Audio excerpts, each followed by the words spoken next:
দুটি গাড়ির সংঘর্ষে আহত ৩। ঘটনাটি ঘটেছে রবিবার বিকেল ৫টা ৩০ মিনিটে বিশ্রামগঞ্জ থানার অন্তর্গত বিশ্রামগঞ্জ হসপিটাল রোডে সমতল আমতুলি এলাকায় ৮ নং জাতীয় সড়কে। প্রত্যক্ষদর্শীরা জানান, একটি মারুতি ভ্যান গাড়ি এবং একটি দামি বিলাসবহুল গাড়ি সংঘর্ষ ঘটে।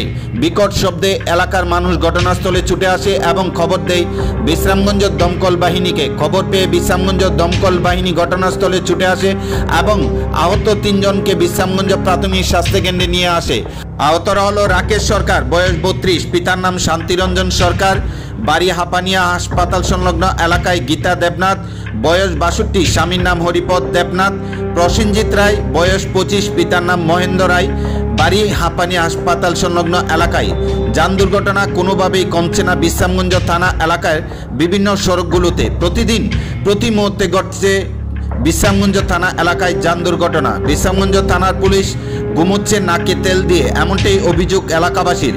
দিনের বেলা বিশ্রামগঞ্জ থানা এলাকার জাতীয় সড়কে পাত্তাও পাওয়া যায় না বিশ্রামগঞ্জ থানা পুলিশের। রাত হলেই বিশ্রামগঞ্জ থানার পুলিশ বের হয় জাতীয় সড়কে, তাও আবার মানুষের জীবন রক্ষার জন্য নয়, রাতের বেলায় পাচার গাড়ি আটকের জন্য গভীর রাত পর্যন্ত জেগে থাকে বিশ্রামগঞ্জ থানার 2 পুলিশ অফিসার। বিশ্রামগঞ্জ থানার 2 পুলিশ অফিসারের কারণে বিশ্রামগঞ্জ থানা এলাকায় দিন দিন বেড়ে চলছে যান দুর্ঘটনা, চুরি, ছিনতাই, অপহরণ, যার ফলে বিশ্রামগঞ্জ থানার উপর এবং বিশ্রামগঞ্জ থানার দিন পুলিশ অফিসারের উপর ভীষণভাবে ক্ষুব্ধ এলাকাবাসী।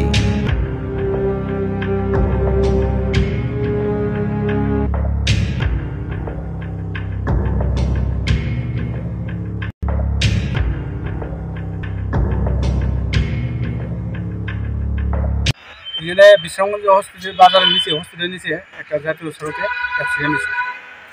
কি গাড়ি? এটা মারুতি দিদা। কজন আহত হয়েছে?